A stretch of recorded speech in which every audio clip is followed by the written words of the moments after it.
రాష్ట్రంలోని నాగర్ కర్నూలు జిల్లాలో కుమ్మెర గ్రామంలోని రజక కుటుంబంలో చెందినటువంటి మౌనిక అని చంద్రకళ మౌనిక వాళ్ళ కుటుంబాన్ని వాళ్ళు దర్శనం నిత్యము దసరా రోజు 18 రోజు వాళ్ళు శివరాత్రి రోజు వాళ్ళు అక్కడ వెళ్ళి దర్శనానికి వెళ్తుంటే అక్కడ ఉన్న అగ్రకుల రెడ్డి సర్పంచ్ వాళ్ళంతా కలిసి నువ్వు సాకలు తాగినావు, నువ్వు ఎట్లా గుడికి వస్తావు అని చెప్పి ఆమెపై అత్యాచారం చేసి ఆమె ఎంత ఆవేదన నన్ను ఎందుకు ఇట్లా చేస్తున్నా అంటే కూడా ఆ చిన్న 2 నెలల పసిపాలను తీసుకొని గుడికి వెళ్తుంటే తోపుసాట వేసేసి ఆమెను నానా బూతులు తిరుగుతూ ఆమె దాడి చేయడంతో నా పసిపాపు ఉంది కనీసం నన్ను కనుకరించాలంటే కూడా పసిపాపను కాళ్ళతో తొక్కేసి చంపేయడం జరిగింది.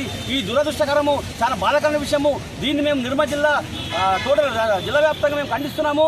అదేవిధంగా మా ప్రధాన డిమాండ్ ఏంటంటే ఈ నాగర్ కర్నూలు కుమ్మెర సర్పంచ్ అనేటువంటి రెడ్డి సామాజిక వర్గం తదితరులు అందరూ కలిసి వాళ్ళు ఉరిదీయాలని డిమాండ్ చేస్తున్నాము. గతంలో ఒక దిశ ఒక రెడ్డి మహిళపై అత్యాచారం జరిగితే ఎన్కౌంటర్ చేసిండు. మరి మా సాకలు పసిపాపం అంటే ఎందుకు ఎన్కౌంటర్ చేయరు, ఎందుకంటే ఉరిదీయాలని మేము డిమాండ్ చేస్తున్నాము. ఎందుకంటే సకలం అంటే మీకు కళ్ళు కనిపించాలా, మేము బట్టుకురు కాదు బిడ్డ, మీ కాలేజీ బండ గుర్తున్నా మేము సవాలిస్తున్నాము. ఎందుకంటే మా జాతి ఇంకా మంచితనం ఉంది, మానవత్వం ఉంది, మేమందరూ గౌరవిస్తున్నాము. ఆ గౌరవాన్ని అగౌరవపరుస్తూ ఈరోజు ఈ రేవంత్ రెడ్డి ప్రభుత్వంలో రెడ్డి రాజ్యం కొనసాగిస్తాడు. ఈ రేవంత్ రెడ్డి నిజమైన చిత్తశుద్ధి వాళ్ళని ఎన్కౌంటర్ చేసి వాళ్ళు వృద్ధి చేయాలని డిమాండ్ చేస్తున్నాము. లేకపోతే ఆయన రాజీనామా చేయాలని డిమాండ్ చేస్తున్నాము. ఖచ్చితంగా పరిహారం అవన్నీ ఇస్తూ కూడా వాళ్ళ కుటుంబాన్ని అన్ని విధాలు ఆదుకొని డిమాండ్ చేస్తున్నాను.